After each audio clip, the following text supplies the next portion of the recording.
How did the Niagara Movement fight racial discrimination? How did the Niagara Movement fight racial discrimination? This movement was a response to the racial injustices that persisted after the American Civil War.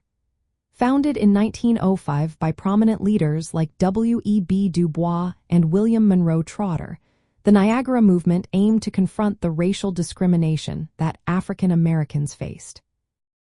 The movement stood firmly against segregation, disenfranchisement, and the policies that accepted racial inequality.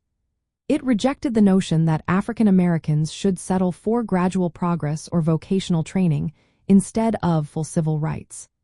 The members demanded immediate and complete political and social equality, including the right to vote and equal access to public facilities.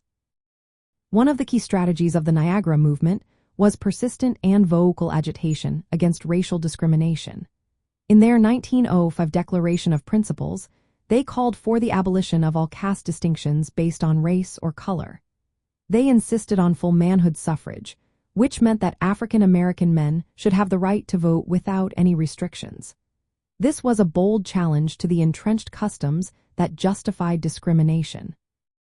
Unlike other groups that sought to compromise with white society, the Niagara Movement took a strong stance against segregation and the denial of civil rights. They fought for African Americans to be recognized as full citizens with equal rights in employment, education, and public accommodations. The movement also opposed the widespread disenfranchisement of black voters, a tactic commonly used to suppress African American political power after the Civil War during the Jim Crow era.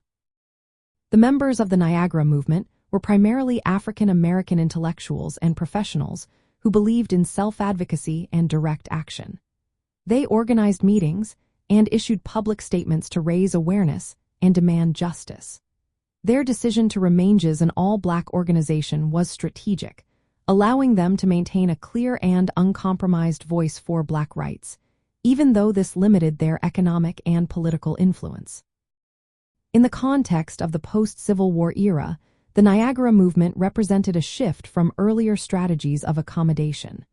Leaders like Booker T. Washington had advised African Americans to accept segregation and focus on vocational skills. In contrast, the Niagara Movement emphasized higher education, political activism, and immediate equality. This reflected the frustration with ongoing racial violence, disenfranchisement, and segregation that persisted despite the promises of Reconstruction. The Niagara Movement laid the groundwork for future civil rights organizations by clearly articulating demands for full equality and voting rights. Its insistence on direct opposition to racial discrimination helped inspire future activism.